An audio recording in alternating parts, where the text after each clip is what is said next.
You're listening to a Mint podcast brought to you by HT Smartcast. Good morning, listeners. Welcome to Top of the Morning by Mint, your weekday newscast that brings you 5 major stories from the world of business. It's Monday, May 27th, 2024. My name is Nelson John. Let's get started. Top of the Morning by Mint. The 7th and final phase of the 2024 general elections will conclude this week. Despite numerous rallies and manifesto releases, the party's economic plans remain unclear. Puja Mehra raises a critical question to the two main blocs. How will they kickstart India's economic progress? She argues that both parties' plans have glaring loopholes.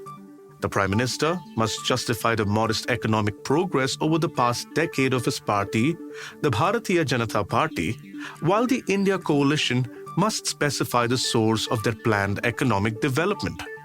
Mehra also poses open-ended questions about corporate tax policies and the relationship between public and private investment.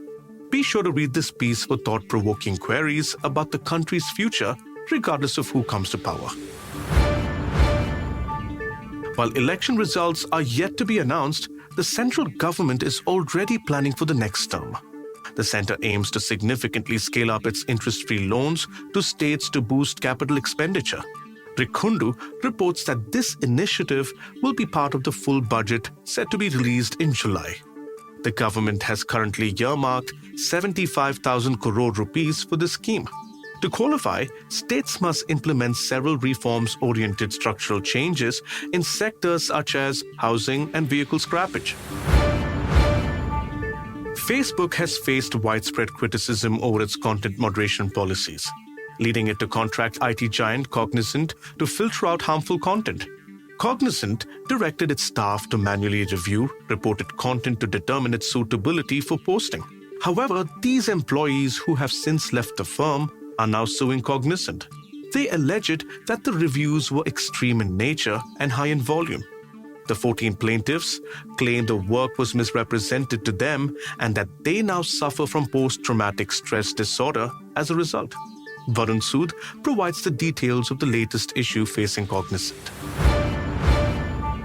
11 successive quarters of net profit, an EBITDA margin of around 25%, and a stock price increase of nearly 200%. Any chief executive would be delighted with these numbers. But Amur Lakshmi Narayanan has just one question. What's next? Lakshmi Narayanan, the MD and CEO of Tata Communications, is now in his 5th year at the helm. The Tirchi-born engineer has successfully diversified Tata Communications' revenue streams, including an exciting new venture into live streaming sport events.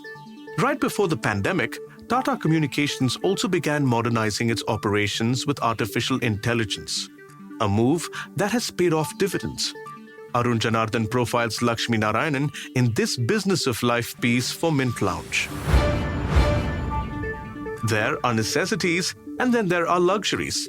Common Indian wisdom says it's always a good idea to buy a house. But what if you aim for a luxurious one? Generally, no financial advisor would recommend overextending yourself to buy a house beyond your means. However, Shah Rukh Khan differs in philosophy, suggesting that buying more expensive houses will motivate you to work harder to achieve it. Vivek Kaul, in his trademark writing style, explores this concept, examining whether it makes financial and common sense to follow this model. He provides answers through a narrative involving a young couple and their family's desires for making an informative yet entertaining read. We'd love to hear your feedback on this podcast. Let us know by writing to us at feedback@therateliveMint.com. You may send us your feedback, tips, or anything that you feel we should be covering from your vantage point in the world of business and finance. That's all for today. Thank you for listening. We'll be back tomorrow with a fresh episode of Top of the Morning. Have a nice day. Top of the Morning by Mint.